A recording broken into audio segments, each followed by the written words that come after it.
Yeah, the second coat is on now. I still have to drop the crown down and get the mist areas there that it's covering up.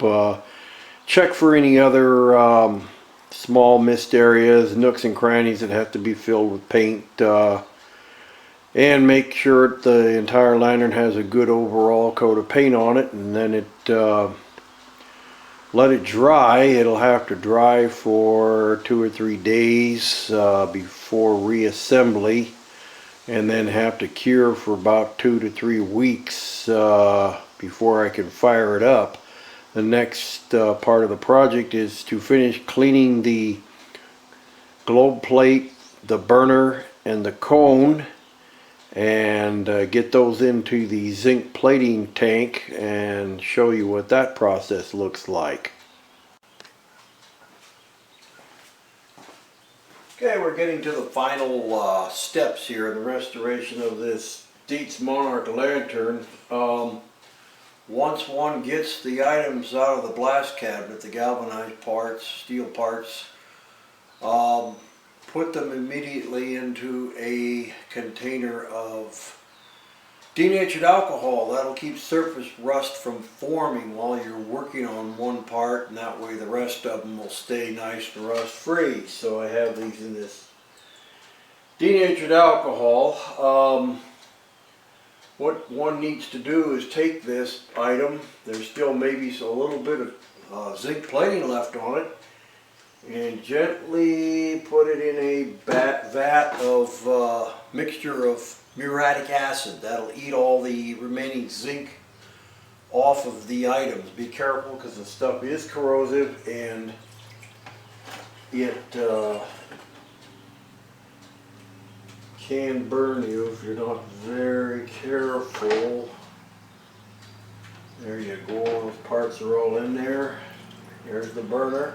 That's what the item looks like when it comes out of the blaster, nice and gray color and ready for acid etching and replating.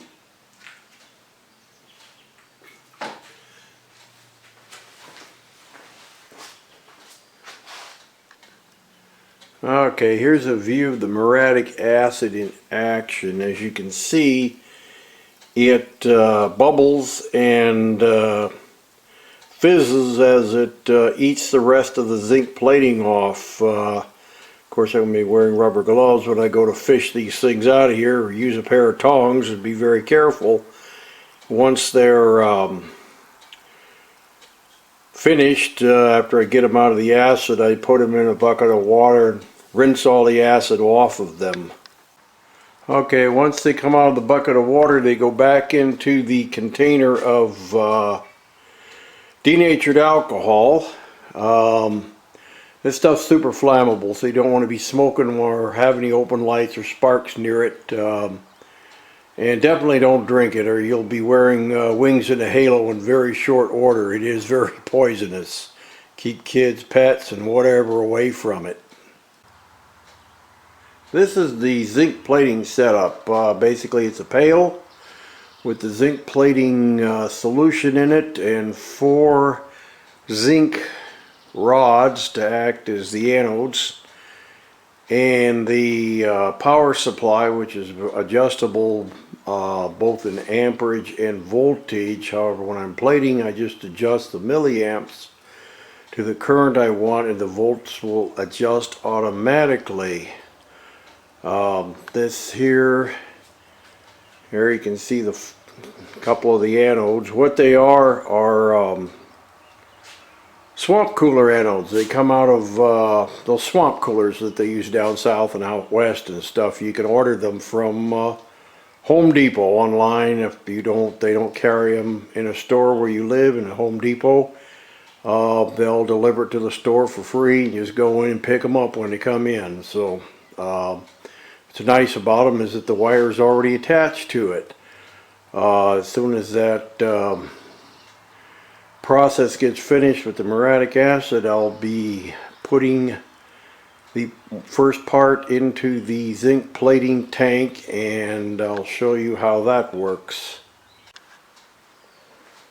Yeah, the parts are ready now in the muriatic acid bath. Be careful when you're removing this. You don't want to splash it.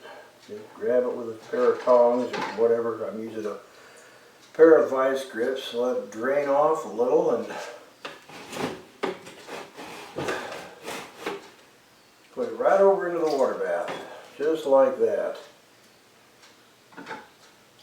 Purpose of this is to dilute and remove any remaining muriatic acid on the part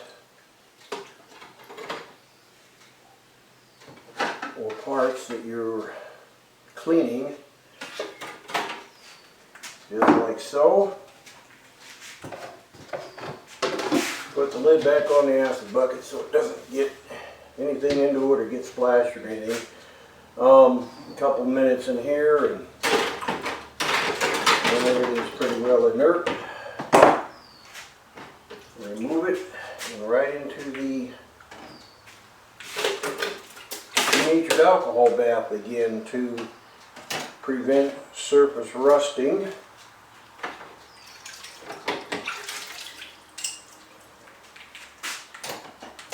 Put them right in there like that and they're good to go here. Okay, so that's prevented from rusting now. Okay, the first thing we're going to do here to plate these things, we'll take apart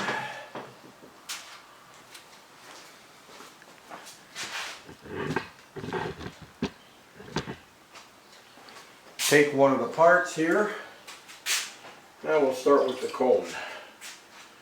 It goes on the negative side, the black wire. So you hang it on the hanging hook here in the solution and put it right on in there. Okay. Turn on the power supply, which it is on. Start dialing up the milliamps here. And you want to keep going up with the milliamps until you just see some bubbles rising from the workpiece. You don't want to overdo it here because otherwise it will do it too fast and you won't get a good plating job.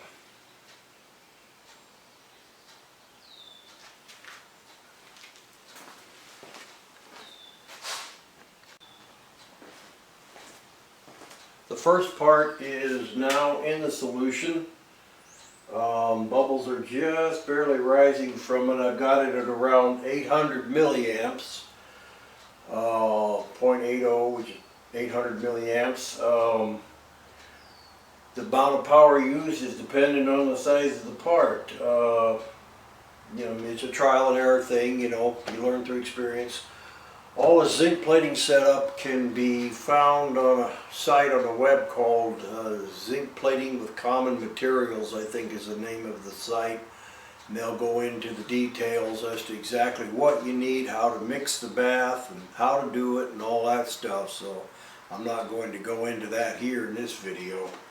The parts will have to remain in there for anywhere from 10, 15, 20 minutes or more, depending on how big the part is and how well it's plating. It goes in the gray color, bare metal color, and it'll come out of the plating tank with a nice coating of a gray-blue color, and that's the zinc plating. And then it will be polished and cleaned with a small brass wire brush and some plain white toothpaste. And I'll get that portion finished on a part and lay it next to one that just came out of the tank, and you'll be able to see the difference and see how nice this turns out. It's a lot better than painting cones and burners and globe plates and stuff, which I've seen on a lot of lanterns because people don't know how to get them zinc plated or do it themselves.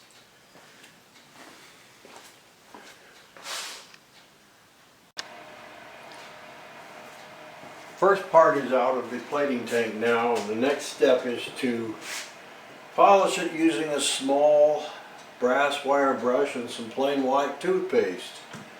Put the toothpaste on the brush and just start gently brushing the part to get the blue-gray dross off of there. And Just gently work it around. Okay. Now, one can see the difference. There's the part as it comes out of the plating tank. It's a blue-gray color. And there's the zinc plating after it's been polished. It needs a little bit more work and perhaps some more plating. This cone was rusted pretty good, so it's going to have a lot of rust bits on it. The zinc plating will fill them, but it won't remove them. It'll plate over them. But unfortunately, it won't fill them in. You know, new cones are easy to come by from various lantern suppliers and stuff like that. So I'll keep polishing here and finish this up, and then you can see how the other parts will be treated before reassembly, and they'll look nice and shiny and new.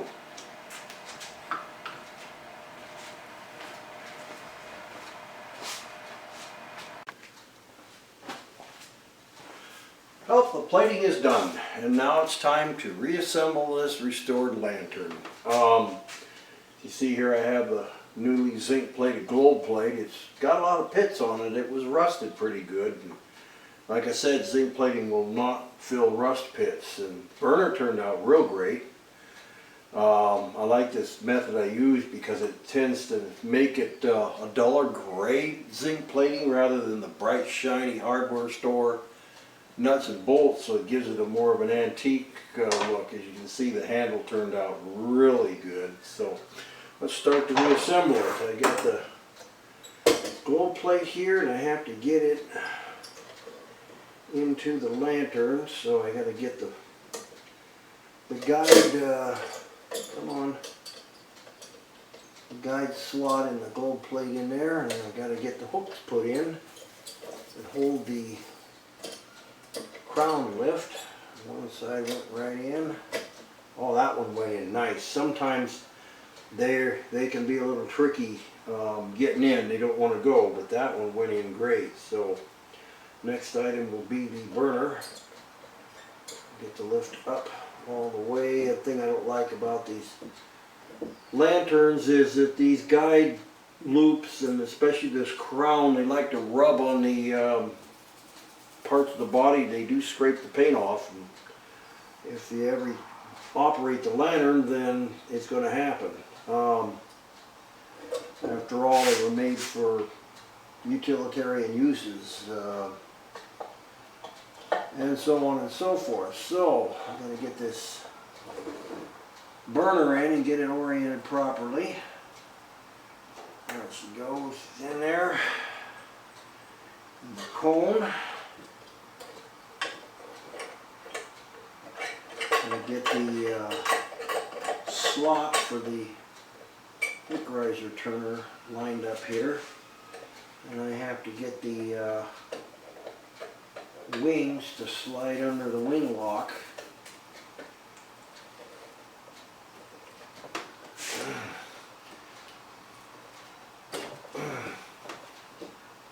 There we go. Okay, the globe. Just tip the globe right in there, drop it down,